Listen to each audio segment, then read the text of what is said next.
কয়েকদিন আগে বাড়িতে গেস্ট এসেছিল, তো সে হলো ননদের বান্ধবী। তো ও আসাতে আমি বাড়িতে বানিয়েছিলাম এই যে ঝরঝরে সুন্দর ফ্রাইড রাইস।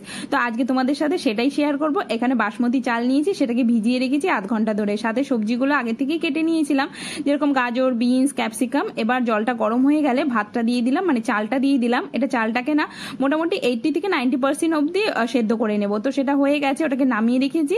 এবার একটা কড়াইতে তেল দিয়ে ভেজে নিচ্ছি গাজর আর বিনস। আর গাজর আর বিনসটা একটু শক্ত শক্ত বলে সেটাকে আগে ভেজে নিলাম, তার সাথে ক্যাপসিকামও ভেজে নিয়েছিলাম।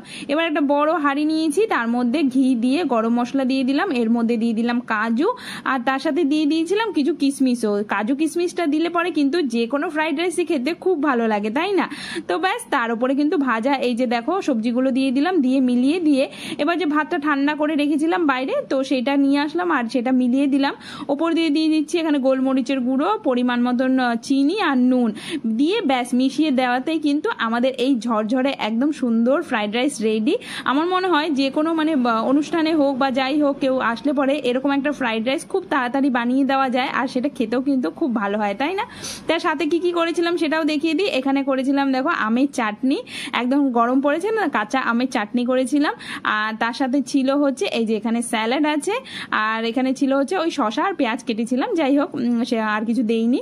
আর ছিল হচ্ছে এই যে চিলি পনির। চিলি পনিরের রেসিপিটা তো আমি আগেই শেয়ার করে দিয়েছি, তো সেটাও ছিল সাথে।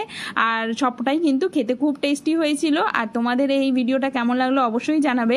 তো গেস্ট তো চলে এসছে, আমি যাই একটু খাবারটা রেডি করে দিই। তো এই যে সুন্দর ঝরঝরে পোলাও না সরি ফ্রাইড রাইস, যেটা আর কি আমরা সবাই খেতে ভালোবাসি, তার সাথে ছিল স্যালাড আর বাকি জিনিসগুলো। তো তোমাদের ভিডিওটা কেমন লাগলো অবশ্যই কমেন্ট করে জানাবে। আজকের জন্য কিন্তু এখানেই টাটা।